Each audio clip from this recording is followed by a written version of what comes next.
시청자 여러분 안녕하십니까? VOA 뉴스투데이 시작합니다. 북한이 대륙간 탄도미사일 ICBM을 활용해 핵탄두를 미국 본토로 투발할 능력을 구축했을 것이라고 그레고리 기오 미국 북부사령관이 밝혔습니다. 북한 위성 역량이 러시아의 지원을 통해 급속도로 진전될 수도 있다고 평가했습니다. 이조은 기자가 보도합니다. 미국 하원 군사위원회 청문회에 출석한 그레고리 기오 북부사령관 겸 북미 항공 우주방위사령관은 모두 발언을 통해 북한을 비롯해 러시아와 중국, 이란을 주요 위협으로 지목했습니다. 이어 북한의 계속되는 미사일 실험과 중국 및 러시아와의 밀착 움직임을 비판했습니다. North Korea continues its bellicose rhetoric while test launching increasingly advanced long-range missiles and expanding its ties with China and Russia. 기오 사령관은요, 북한이 대륙간 탄도미사일 ICBM을 활용해 핵탄두를 미국 본토로 운반할 능력을 구축했을 것이라고 평가했습니다. 기오 사령관은 청문회에 제출한 서면 보고에서 북한이 2022년 이후 성공적으로 시험 발사한 탄도미사일에는 신형 고성능 액체 추진 ICBM과 북한이 처음으로 개발한 고체 추진 ICBM이 포함돼 있다면서 두 체계 모두 미국 전역에 핵탄두를 운반할 수 있는 충분한 추진력을 갖췄을 것이라고 밝혔습니다. 그러면서 특히 고체 추진 ICBM은 액체 추진 ICBM보다 발사 지원 장비가 더 적어 북한 ICBM 발사에 대한 사전 경보를 더 복잡하게 할 것이라고 지적했습니다.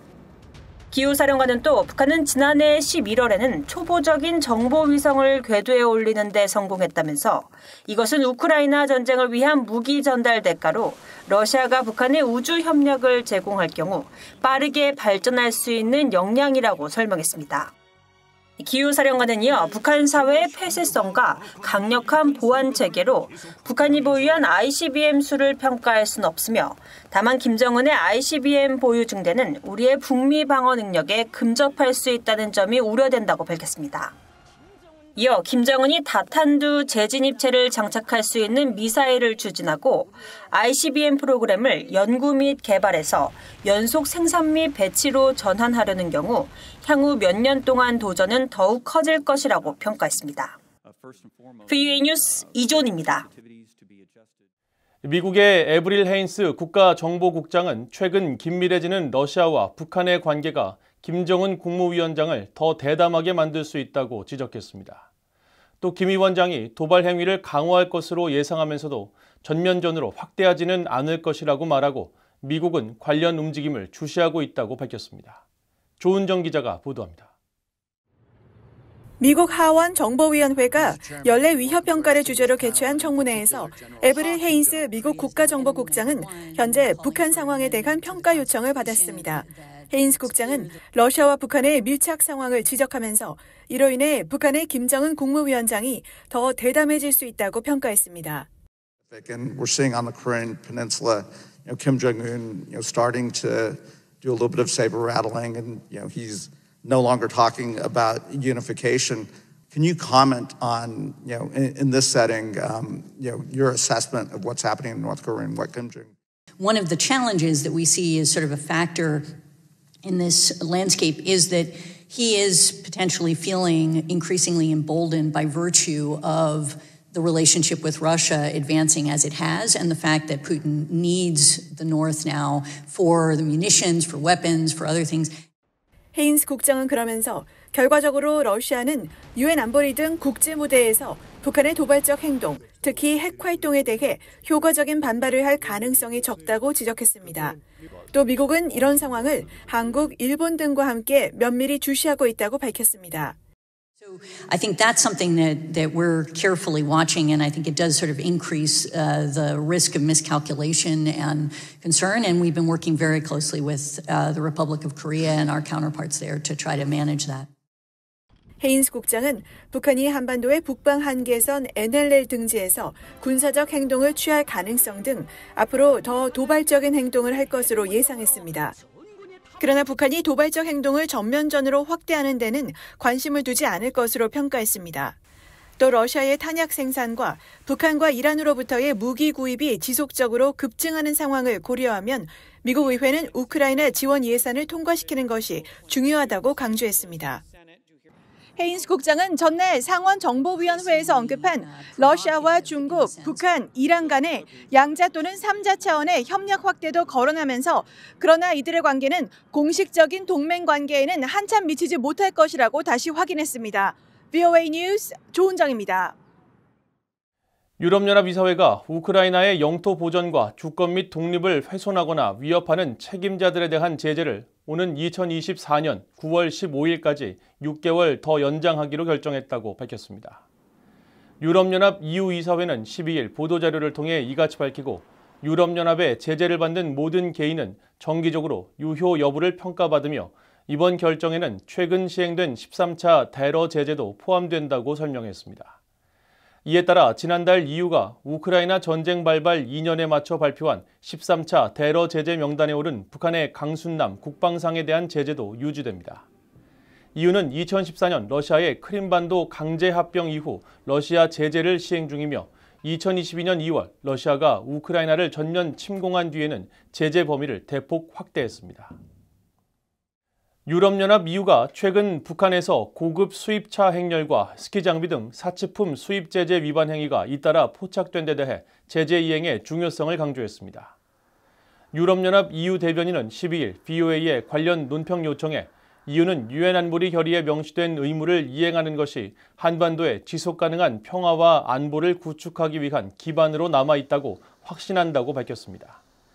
이어 EU는 북한이 도발적이고 불법적인 행동을 중단하고 대화에 복귀하며 비핵화를 향한 조기 조치에 참여하도록 설득하는 데 국제사회의 완전한 제재 이행이 중요한 수단이라고 보고 있다고 말했습니다. EU 대변인은 또 각 회원국들이 제재 위반에 연루되지 않도록 노력과 책임을 다할 의무가 있다는 점을 상기시키면서 EU는 제재 이행을 더욱 강화하기 위해 회원국 및 제3국 파트너들과 지속적으로 협력할 것이라고 강조했습니다. 북한은 앞서 김정은 위원장이 지방건설 착공식 참석길에 독일과 일본, 미국의 고급 승용차들을 이용한 것이 포착돼 고가 차량 등 모든 운송수단에 대한 북한으로의 이전을 금지한 유엔 대북결의 위반 논란이 일었으며 조선중앙TV가 최근 방영한 마식령 스키장 관련 영상 보도에서도 캐나다 기업의 스노모빌 차량이 수차례 포착돼 유엔 안보리와 유럽연합의 대북 사치품 금수 조치 위반 가능성이 제기됐었습니다. 북한이 29년 된 노후 유조선을 구매해 국제기구에 등록한 것으로 나타나 또다시 유엔 안보리 결의를 위반했습니다. VOA가 최근 국제해사기구 IMO의 국제통합해운정보시스템 자료를 확인한 결과 최근까지 선적 미상의 블루 오셔노였던 선박은 지난해 12월 각각 북한과 백양산 1호로 선적과 이름이 바뀐 것으로 나타났습니다. 중량 톤수 2,998톤인 백양산 1호는 1995년 건조된 이후 일본과 시에라리온, 팔라우 등의 깃발을 달고 운항돼 오다가 지난해 말 북한 평양 소재 백양산 운송회사가 다시 등록해 최근 국제통합해운 정보 시스템에 보고됐습니다. 유엔 안보리는 2016년 채택한 대북결의 2321호를 통해 유엔 회원국이 북한에 선박을 판매하거나 북한 선박을 구매하지 못하도록 했으며 이에 따라 백양산 1호가 북한 깃발을 달았다는 것은 유엔 안보리 결의 위반입니다. 앞서 VOA는 지난해 북한이 중국 깃발을 단 중고 선박을 최소 33척 구매한 것으로 집계했으며 이는 2022년 북한이 구매해 등록한 신규 선박 약 6척에 비해 5배 많았습니다. 러시아 당국이 간첩 혐의로 탈북민을 돕던 한국인 백모 선교사를 체포한 것으로 알려진 가운데 러시아 내 개신교 선교사 등 복수의 소식통들은 이번 사건으로 현지 분위기가 냉각돼 북한 노동자와 벌목공, 탈북민을 돕는 한국인 선교사들이 심리적으로 많이 위축돼 있다고 전했습니다. 소식통들은 12일 VOA에 이 같은 소식을 전하면서 특히 러시아 연방보안국이 지난해 6월 탈출한 북한인 모자에 대해 이례적으로 공개 수배령을 내려 체포했고 지난해 7월에는 하바롭스크에 유학 중인 북한 청년이 탈출하자 현지 경찰들이 긴급 수사에 나서기도 했다면서 이번 사건을 북러 관계 밀착 등의 여파로 보는 분위기가 많다고 말했습니다.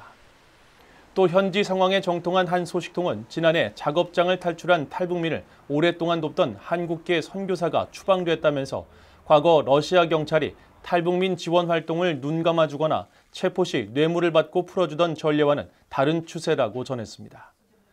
러시아 블라디보스토크를 20여 차례 방문해 현지 북한인들의 활동을 연구해온 한국 동아대 강동환 교수도 VOA에 중국의 반간첩법처럼 러시아의 백모 선교사 간첩 혐의 체포는 현지 선교사들에게 상당한 심리적 압박이 될 것이라면서 해외 파견 노동자들의 사상 이완 차단에 안간힘을 쓰는 북한 당국이 러시아에 협력을 요청했을 가능성이 크다고 말했습니다.